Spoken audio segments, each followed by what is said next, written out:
श्री कृष्णा। आप सभी सुन रहे हैं आस माई यानी आस माता की कथा। एक बार की बात है, एक राजा था। उसका एक लड़का था जिसे उसने बड़े ही लाड़ प्यार से पाला था। लाड़ प्यार से पालने की वजह से लड़का मनमाने कार्य करने लगा। वो हर रोज़ पनघट पर बैठ जाता और वहाँ जो भी पनिहारियाँ पानी लेकर आती उनकी गगरियों को गुलेल से फोड़ देता। जब राजा को ये बात पता चली तो उन्होंने आज्ञा दी कि कोई भी पनघट पर मिट्टी का घड़ा लेकर ना जाए। सारी स्त्रियां पीतल और तांबे के घड़े लेकर पानी लेने के लिए लेकर जाएं। अब राजा के बेटे ने लोहे और शीशे के टुकड़ों से पनिहारियों के घड़े को फोड़ना शुरू कर दिया। इस बात पर राजा को बड़ा ही क्रोध आया। उसने अपने पुत्र को देश से निकल जाने की आज्ञा दे दी। राजकुमार घोड़े पर बैठकर वन की तरफ चल दिया। रास्ते में उसकी मुलाकात 4 बूढ़ी औरतों से हुई। अचानक राजकुमार का चाबुक गिर गया।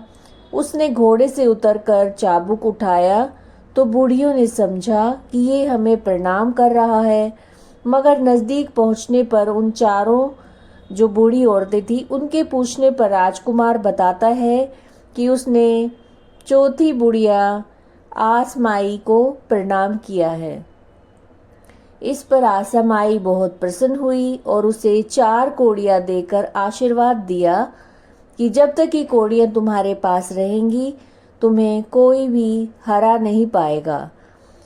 तुम्हारे सारे कार्यों में तुम्हें सफलता मिलेगी। आस माई देवी का आशीर्वाद पाकर राजकुमार आगे बढ़ा। वह भ्रमण करता हुआ एक देश की राजधानी में पहुंचा। वहां का राजा जुआ खेलने में बड़ा ही पारंगत था। राजकुमार ने राजा को जुए में हरा दिया और राजा का राजपाट जुए में जीत लिया। बूढ़े मंत्री की सलाह से राजा ने उसके साथ अपनी राजकुमारी का विवाह कर दिया। राजकुमारी बड़ी सीलवान और सदाचारिणी थी। महल में सास और ननद के अभाव में वो कपड़े की गुड़ियों के द्वारा सास और ननद की परिकल्पना करके उनके चरणों में आंचल पसार कर छूने लगी, आशीर्वाद पाने लगी। एक दिन ये सब करते हुए राजकुमार ने उसे देख लिया। तब राजकुमारी ने उसे बताया कि उसकी इच्छा अपनी सास और ननद की सेवा करने की है। जब राजकुमार ने ये बात सुनी तो राजकुमार सेना को साथ लेकर अपने घर की तरफ चल दिया।